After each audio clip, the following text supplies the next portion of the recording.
જૈનેશ, વૃષભ અને મિથુન રાશિના જાતકોનો આજનો દિવસ કેવો રહેવાનો છે? મંગલ ભવન અમંગલ હારી દ્રવવુષો દશરથ અજીર વિહારી. મેષ રાશિ એટલે અલય જેના અક્ષર છે એવા મેષ રાશિવાળા જાતકોને જે કાંઈ જીવનની અંદર કામ કરવાનું છે, ખાસ કરી ગૃહસ્થીની અંદર, તો ઘરેલું જીવનની અંદર આજે સારી સુખાકારીની પ્રાપ્તિ થાય તેવા યોગ બની રહ્યા છે. સ્ટોક માર્કેટમાં અગર કામ કરી રહ્યા છો, રોકાણ કરી રહ્યા છો, તો સફળતાના યોગો પ્રબળ બની રહ્યા છે, પણ એમાં બુદ્ધિનો ઉપયોગ પોતાનો કરવાનો રહેશે. જે કોઈ રોકાયેલા ધન જે છે એ ધનમાં વૃદ્ધિના યોગ બની રહ્યા છે. કોઈ પણ જગ્યાએ રોકાણ કર્યું હોય તો સારો લાભ થશે. મિત્રોનો સહયોગ જોઈએ. મિત્ર હેડા કીજીએ જેડા કુવા કોષ, પછાડે પાણી દીએ હૃદયના આણે દોષ. મિત્રોના સહયોગથી તમારા કાર્ય સફળ થશે. હવે વાત કરીએ બીજી રાશિ, વૃષભ રાશિ. અક્ષર છે બહુ, તો વૃષભ રાશિવાળા જાતકોને મિત્રો સરકારી કામકાજ જો કરવાના હોય તો આજના દિવસ માટે સારા લાભની શક્યતાઓ દેખાય છે. તમારા દૈનિક કાર્યોમાં એક સારી સ્ફૂર્તિ દેખાશે. આજે પ્રેમ પ્રસંગોમાં પણ સફળતાના યોગ સારા દેખાઈ રહ્યા છે. આર્થિક સ્થિતિની જો વાત કરવામાં આવે તો એ તો સારી રહેવાની છે આજના દિવસ માટે, કારણ કે ગ્રહબળ તમારું ઉત્તમ છે. મિથુન રાશિની વાત કરીએ તો ક, છ અને ઘ અક્ષરવાળા મિથુન રાશિવાળા જાતકોને ઉછીનું લઈને કરે ઉદારતા, મરદના દીકરા તો હિંમત ન હારતા. ખોટા જે ખર્ચાઓ છે એના પર કાબુ રાખો તો આપોઆપ પૈસા વધવા મળશે. બીજું, આત્મવિશ્વાસમાં વૃદ્ધિના સારામાં સારા યોગ બની રહ્યા, મતલબ આત્મવિશ્વાસ તમારો આજે પ્રબળ રહેશે. વિરોધીઓ પણ તમારાથી પરાજિત થાય. વ્યવસાયની જો વાત કરવામાં આવે તો તમારે થોડીક કદાચ મહેનત વધારે કરવી પડે એવા યોગ પણ દેખાઈ રહ્યા છે. જય ગણેશ. બિલકુલ. હવે આપણી સાથે સ્ટુડિયોમાં જોડાયા છે જ્યોતિષાચાર્ય ડોક્ટર મહેન્દ્રભાઈ પંડ્યા. મહેન્દ્રભાઈ, હવે કર્ક, સિંહ અને કન્યા રાશિના જાતકોનો આજનો દિવસ કેવો રહેશે? કર્ક રાશિની વાત કરીએ, અક્ષર જેના ડ અને અ છે એવા કર્ક રાશિવાળા જાતકોને ખર્ચની બાબતમાં મિત્રો આજે ધ્યાન થોડું રાખવું પડશે. સ્વાસ્થ્યમાં પણ થોડીક સાવધાની રાખવી પડશે. ખાવા પીવામાં કાળજી રાખવી પડશે. કર્મચારીઓનો એક સારો સહયોગ મળશે. જ્યાં કામ કરતા હોય ત્યાં આજુબાજુ જે તમારી સાથે કામ કરવાવાળા વ્યક્તિઓ છે એનો સારો સહયોગ મળે. કોઈ પણ જોખમી રોકાણ હોય તો આજના દિવસ માટે બને ત્યાં સુધી ટાળવા જોઈએ, કારણ કે એનાથી સારો લાભ થાય. સિંહ રાશિની વાત કરીએ, મ અને ટ જેના અક્ષર છે એવા સિંહ રાશિના જાતકોને ભાગ્યોદય માટે એક સારી તકો મળે તેવી સંભાવનાઓ દેખાય છે. સાથે મિત્રોથી લાભની શક્યતાઓ પણ પ્રબળ બની રહી છે. ધર્મ કર્મમાં રૂચિ કેળવાય. આજનો દિવસ આ પ્રમાણે તો તમારા માટે સારો છે જ. પ્રોપર્ટીને લગતી વાત હોય, શેર બજાર અથવા આવું કોઈ પણ કામકાજ હોય તો રોકાણ તમને આજના દિવસ માટે સારો લાભ કરાવડાવે એવા યોગ પણ દેખાઈ રહ્યા છે.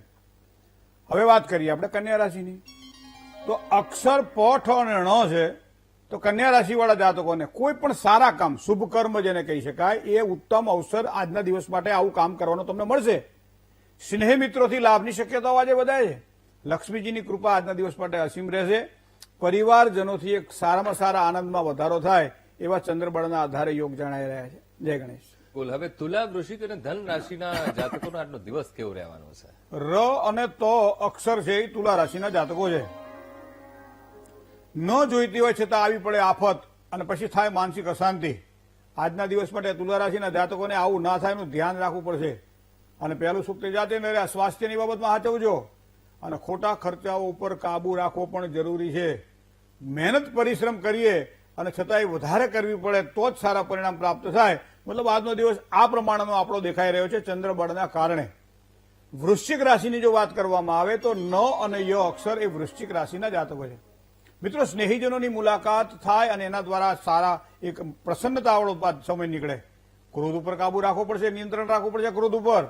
આવકની અંદર કદાચ જે જોઈએ એ પ્રમાણે સફળતા ન મળે, થોડો ઘટાડો દેખાય.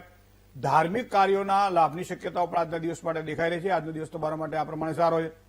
ધન રાશિની વાત કરીએ, ભ, ધ, ફ અને ર જેના અક્ષર છે એવા જાતકો માટે પ્રવાસ પર્યટનના યોગ દેખાઈ રહ્યા છે. આજે હરવા ફરવાના નહીં, પણ કોઈ સારું કામકાજ કરવાનું હોય, કોઈ મળવા જવાનું હોય, કોઈ જોવા જવાનું હોય તો આજનો સારો દિવસ છે. ખોટા વિચારોથી દૂર રહેજો આજના દિવસ માટે. દાંપત્ય જીવનના સુખમાં સારા વૃદ્ધિના યોગ બની રહ્યા છે. ભાગીદારીવાળા કામકાજમાં પણ એક સારો સહયોગ તમને પ્રાપ્ત થશે. જય ગણેશ. બિલકુલ. કુંભ અને મીન રાશિના જાતકોનો આજનો દિવસ કેવો રહેશે? રાશિ મકરની વાત કરીએ તો ખ અને જ અક્ષરવાળા જાતકો એ મકર રાશિના જાતકો છે, જેનો સ્વામી છે શનિ. મિત્રો, ભાઈ ભાંડુઓ દ્વારા આજે સારું સુખ મળશે. એનો સારા મનમેળ પણ સારો રહેશે. આજે પ્રવાસ યાત્રાથી પણ લાભની શક્યતાઓ આજના દિવસ માટે દેખાય. નોકરી ધંધાની અંદર પણ આજે અનુકૂળતા સારી મળશે. નવા કામકાજમાં પણ સારી તકો મળે. કામકાજ કરવાની તક મળે તો એનો સ્વીકાર કરજો, કારણ કે આજે સારો ફાયદો થશે. કુંભ રાશિની વાત કરીએ, ગ અને સ જેના અક્ષર જેવા કુંભ રાશિવાળા જાતકો માટે ઘર ખર્ચમાં કદાચ થોડો વધારો થાય તેવી શક્યતાઓ છે. તો ખર્ચની બાબતની અંદર એક વ્યવસ્થિત બેલેન્સ બનાવીને કામકાજ કરજો. હા, ખાવા પીવામાં કાળજી રાખજો. પાચન શક્તિ થોડી મંદ દેખાઈ રહી આજના દિવસ માટે. ભાગ્યનો સાથ જે મળવો જોઈએ એના કરતાં થોડો ઓછો મળે તેવી શક્યતાઓ છે. પરિવારમાં કદાચ થોડો મતભેદ રહે તેવી શક્યતાઓ પણ દેખાય છે. પણ આ મતભેદ મનભેદમાં ન પરિણામે આ વસ્તુનું ધ્યાન રાખવું પડશે. હવે વાત કરીએ છેલ્લી રાશિની મીન રાશિ. દ, ચ, જ અને થ. ભાગ્યોદય માટે ખૂબ જ સારો સમય છે આજના દિવસ માટે. હા, કોઈ સારી જગ્યાએ જવાનું હોય ત્યારે મિષ્ટાન જમજો, કારણ કે મિષ્ટાનમાં રૂચિ વધશે આજે. વડીલ વર્ગ દ્વારા લાભની શક્યતાઓ આજે પ્રબળ બની રહી છે. કામકાજમાં કદાચ થોડો વિલંબ થાય તેવી શક્યતાઓ પણ ચંદ્રબળના આધારે મીન રાશિના જાતકોને દેખાય છે. જય ગણેશ.